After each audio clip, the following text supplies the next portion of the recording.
Ngidlulisa ukuxolisa kuqala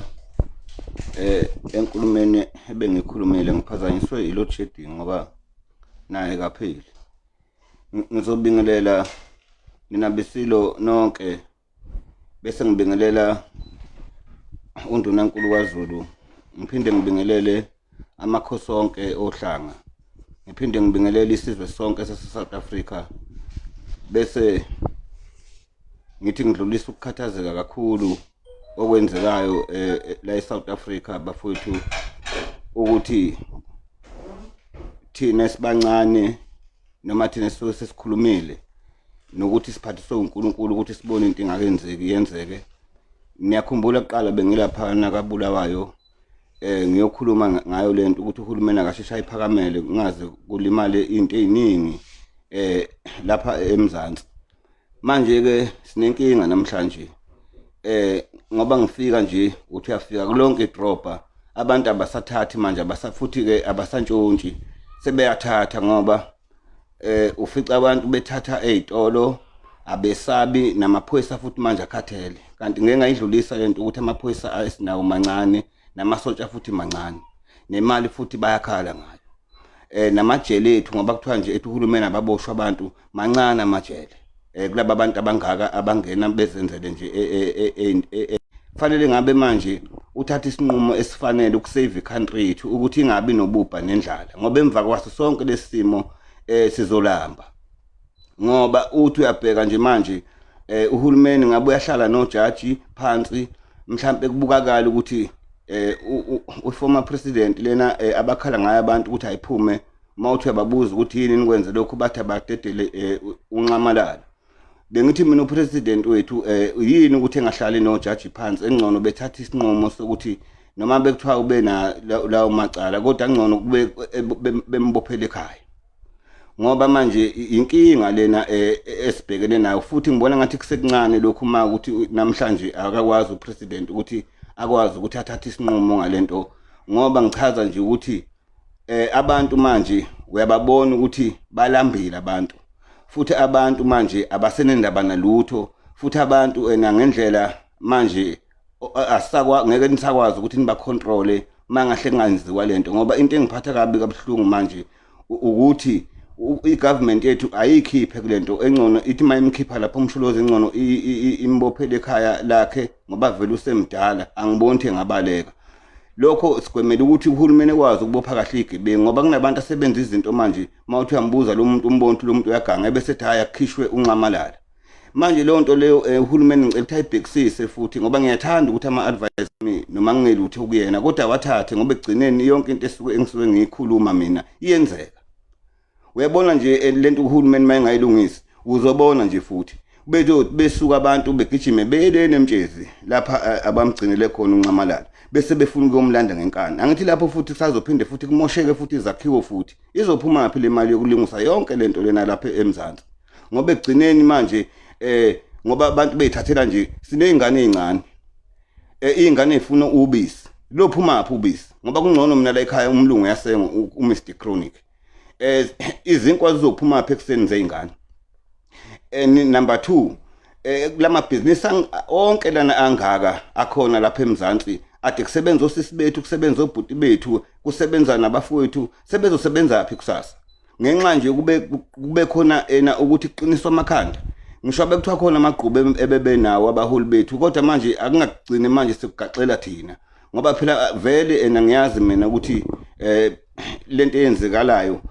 abanye abantu sebekuthatha ngenye indlela ukuthi mhlambe ngokwebala noma ngokohlanga. Ingakho ngicelile namanje ngiyabacela abantu bakithi ukuthi abangalokothi ukuthi babulalane bodwa ngalendlela ngalendlela lena esizofanele iqale manje ngoba ukubulalana kwabantu bethu ngalesikhathi kufika amasotsha athazovikela lento eyenzekayo angithi sesokubulalana sodwa ngoba amasotsha obhuti bethu ngalesikhathi amaphoyisa ethe zama ukuthi ayalamula ivele futhi kuzogcina futhi kudutshulwana futhi amaphoyisa ngamba futhi. Namhlanje ngiphatheke kabi kunemndeni ehanjelwe eshonelwe abantu abakwazi ukulanda idumbe emadrobheni ngoba kuvaliwe. Omama bethu abanye babadla i-chronic amaphilisi bazowadla kanjani amaphilisi azofika kanjani eindaweni zethu. Yingakho ngicela namanje uhulumeni ukuthi awudecide kanye nabaholi mhlawumbe necabinet ohlala nayo phansi nithathe inqumo makuthi akaboniseke uhulumeni ngiyacela mina ukuthi nimbonise manje noma nimcela ukuthi usethe uprofessor u3 second uyacela ukuthi awuzami ukuthi ilungiseke lento ukuthi kube nokugwemeka lobu bubhomngaka obuzoba khona kufuthi kuzothi kusuka futhi manje emva kwale yonke lento mayisenzekile lama property enaselimele kangaka lama property awanali icala izitolo ayinali icala kuphela nje siyazi ukuthi umthetho umkhulu kunathi futhi siyazi ukuthi ngoba umkhulu nje asikwazi ukuthi siwuphikise umthetho kodwa ke for ukusave icountry akube nalendlela yokuthi kurelizeke unqamalala mhlawumbe kube nemibandela ethile abekelwa yona bese ke mhlawumbe ngalesikhathi kuthula ke lokhu sesizokwazi ukuthi yena kubonakala abathi obani abantu kahle kahle manje abazigebengu nabantu abarong ngoba manje sesilokhu sibheke wena hulumeni ngoba nenkulumo ebesigadile ukuthi izothuleka kangcono mhlawumbe kube nokuthula asiyibonanga izolo inkulumo sizwe nje ukukhuluma ngevaccine mina ngixabani nohulumeni ngiyamthanda futhi nabaholi bethu ngiyabathanda futhi sibavutelile kodwa sengibona ngathi mina uhlulekile ukuthi asiphathe uhlulekile ukuthi akasiphathe futhi uhlulekile ukuthi aphathizwe engicabanga ukuthi ngeke ngakubika lokho ukuthi neqembu lethu elibusayo njengamanje angiboni ukuthi ngendlela okwenzeka ngayo igovernment yethu iyakwazi ukuthi ihlale nayo mhlawumbe bebonisane sengibona ngathi ukuthi nje igovernment yethu vele icabange manje ikhulume manje ingaboni iphambili lakhona lento izomosha kanjani futhi lento izolimaza kanjani isizwe ngoba ngiphatheke kabi kakhulu ngibona la eSouth Africa kwenzeka ngalolu hlobo kwenzeka ngalo ngenxa nje ukuthi kube nento encane nje fanele ilungisa inkulu lento lena ayinkulu nje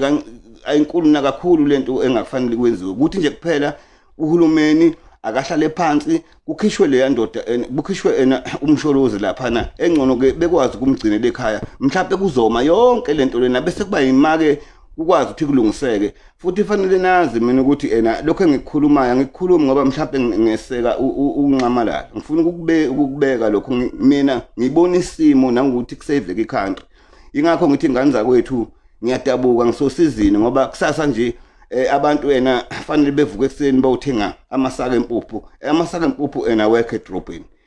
fanele kusasa abantu bavuke bekwazi ukuthi baginqa amaphilisi badle bakuzophuma phi lokho kudla lokho ngiyacela impela ukuthi hulumeni wethu awuzame usekucela mina ke manje ukuthi awuzame ukuthi ngoba lelizwe ngoba ngichaza nje liseligcilazekile already futhi mangahle ngiwenze ukuthi lento izolokhu iqhubeke kanje fanele sazi ukuthi iSouth Africa yonke icountry yethu yonke izovela ivalwe ke manje kungabe kusababikho kuzokwenzeka ngoba lento lena namanje ngiyiphindile lento ngokwemfihlakalo kaNkuluNkulu ngasho ngathi mina cha uhulumeni akazama ukuthi ayiphakamele lento ayilungise lento sikhathazekile eMzansi sikhathazekile eSouth Africa ma-Afrika onke inkinga esibhekene nayo ayibhekene nami ngedwa ibhekene nathi sonke nawe senesaka luwafa endlini noma mhlawumbe sonotamatisi sombili makuphela lo 3 days uzokuthatha lapho kunye ukudla ngiyacela namanje kahle uhulumeni ukuthi awuzami impela uzame ukuthi lesi simo lesi usilungise wena ngoba umqali wendlela ngazi ukuthi uyena futhi okwazi ukuthi ayilungise lento ingakho ngithi bafuthu nonke eMzansi eSouth Africa ngiyazi ukuthi nilambile nisebenzi niyazi futhi ukuthi ngoba nilambile nje ningasebenzi kanje indlala ibangulaka kodwa akezama ukuthi lezi zitolo ezimbili ezintathu ezisele kenime manje ngazo until size simbone uhulumeni ukuthi uthatha siphi isinqumo esizokwazi ukuthi sisiphilise sisakhe ngoba ngichaza nje ukuthi kusuka namhlanje nje ngisho ebusuku noma kusasa noma nini kodwa ungapheli u3 days ukuthi uhulumeni engayilungisile lento ngendlela yokuthi kume ilungana lento eyenzekayo lapha eMzansi bafowethu ngiyanicela nina besilo nonke ukuthi isimo esibhekene naso sesibuka ngenye indlela nathi manje futhi lento manje mawuseyibuka ayisathatheki politically isithatheka ngokobuhlanga ngendlela esibuka ngayo futhi ngendlela lesibuka ngayo akufuneki size kubuye lezi izinto ezisemumva ukuthi wena uyini leyo nto izobanga ukuthi sihlakaze kanti thina singama South African kufanele sibe nepeace ifanele sibumbane ingakho ngicela government nabaholi bethu ngathi ngihambile emadrobheni empangeni ngithi ngiyachecka ngithola abafowethu amaphoyisa amile akhathele nawo kuphele ngisho amabullet manje yebo nabafowethu futhi abangamasotsha kuyafana nabo bazokhathala nabo ngoba sibaningi ngoba manje laba bantu laba ngendlela abaphatheke kabi ngayo nangendlela sebenza ngayo izinto bavele bethi besuka abantu bangena esitolo esithile bathathe bashise into engiyibukayo manje imali yeqolo uzozwa twice imali yeqolo yezingane iyona into engiyibukayo manje esingahle sibe neshwalayo ngoba nale mali nje u350 le ilungana yalezi insuku ezivalwayo nayo futhi ayisekho lo mali leyo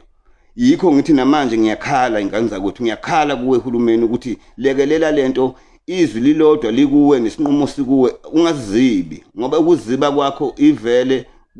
kuzogcina kwawena kukulimaze kusasa ngoba sizokuvikela kanjani kusasa izingane seyiphethe inqembe zithi uhulumeni masifole ngoba ithina phela abantu bomphakathi nabantu esethenjwa isizwe nesikhulumeli isizwe mina ngikhulumela isizwe ngoba ngabekwa noma ngavotelwa ngabantu abathi hawu 3 seconds unithule nithini kwamoshikani khona manje ayikho nathi into esizoyikhuluma nabantu singazange sitshene wena ukuthi hayi bubuye izolungisa lento ngoba ngeke ngacela naqala ukuthi nawehle lapha phezulu uze ke ingcono kithi sikhulume lento ngoba siyafisa ukuthi sikuvikele futhi usitshene makube khona inkinga obhekene nayo ongakwazi ukuthi uxazulule le nkinga makukhona abantu kwesinye isikhathi abasemva kwakho abakuthathisa izinqumo sitshene sizokukhipha enkingeni thina ngoba angiboni ukuthi government yethu ingaba nokuyibikezelela kangaka ngesikhathi sakhe uhulumeni ephethe kuze kuchitheke igazi nofike nithini kulabo baphambili abenza umzabalazo abazabazalela lelizwe nofike nithini ngoba phela lento eyenzeka manje nje hayi ukuthi ngoba iphela manje isiyicala ngoba sakufanele kushweleze nje kushwelezela ukuthi manje kushizwe ingakho ngithi mina ke kwaba khona ezinye izinto kuqala kwathiwa ingcono iprovince neprovince igcina izimele njengathi nje lapha eKZN sinomnotho thina la eKZN makuthiwa ngiyasimele mhlambe ngaba sikho yonke kulinqushunqushu le kodwa manje ngikhulumela yona iKZN kuphela manje sengikhulumela umzansi wonke ukuthi amatoho azolimala osomabhizinisi abatshali beimali sebezosaba phela manje ngoba lento futhi ikhishwa live TV futhi lento hayi ukuthi amavideo amadala la amavideo manje lento into eyenzeka manje asingacashi ngesithupha abafowethu akuvele kwenziwe into eqondile ukucasha ngesithupha ngeke kusasiza ngalutho manje ingakho ngicelile mina ngiyakhuleka kwepresident namanje ngabe ngiguqa ngedolo manje inkinga yami ngiguqela mina ngonyama kuphela ngabe ngiyaguqa impela ngicele kuwena manje ngisacela ngoba kukhona okunye okuzayo uhulumeni lento engikhuluma namhlanje maye ngazange ayuthathe lo mlayezo namanje ngiyasho ukuthi kukhona okukhulu okuzayo okuzobanga ukuthi kwayena agcine senkingeni ngoba mina ngiyamthanda ukumvikela uhulumeni ngoba nje manje mangilele kusuku ngiyabona nje ingqwembe ngokwemfihlakalo yami sekuthiwa manje nahulumeni masifole mina kade uhulumeni ngiyamthanda wenza into ezinhle kabi uhulumeni ngokuthi asisize futhi siyamthanda uhulumeni wethu uyena osiphethe kodwa manje hayi sengiqala ukulahla ithemba futhi hayi ngiqala ngililahlile ithemba ngawe manje uhulumeni ngilahlile impela nabantu nje selokubeshilo bethi gcilaza 3 seconds kodwa manje kukhona ukuthi ngigcilaze makuthiwa ngiyagcilaza kodwa lento isangishaqise ngisho ikhanda lento bengiqala lokhu ngazalwa ngifika kulomhlaba angizangibone mina abantu beyithathele esitolo ngathi bakhokhile umuntu aza bathatha ke manje ke ngishinqola umuntu ezozofika ekhaya itransport ayikho izingane igcwele lapha edrobheni izingane ngenxa nje ukuthi thina esisemazingeni aphansi futhi mhlawumbe kwesinye isikhathi ke njengami nje ngisithathe ukuthi umuntu uyibhinqa kanti yithi ke thina siphathisiwe ke futhi nawo uNkulunkulu ke ukuthi sikwazi ukubona izinto ezingale zenzeke kufanele ukuthi nina nikwazi ukuthatha umlayezo wethu ngoba kusasa vele ngilokhu ngibuzile niyofike nithini kulabo abanye abaphambili abalele ngoba nje safanele kushweleze kukhushuko lentabeni kushweleze ngiyazi ukuthi ikhona iqalekise ezaphuma kusekhona umuntu omdala ekusafuni konke lokho kulungiswe futhi ngoba kunjena nje ngiyacela ke ingane zakwethu uprofessor 3 seconds ubezodlulisa lokho bengayi nale ngithi nje amajaji nabaphathi bethu abazama ukurelease ubaba ehlala ekhaya lentimi sesizobabona ke labo bantu ke abazoqhubeka nokwenza ke izinto ke siwumphakathi sizokwazi ukuthi sibambisane naye. Ngizocela kakhulu nje kubo bonke amakhosi akithi ngoba vele abantu abavotayo abantu bamakhosi ngisho ngithi ngize ngifisa ukuthi ingcono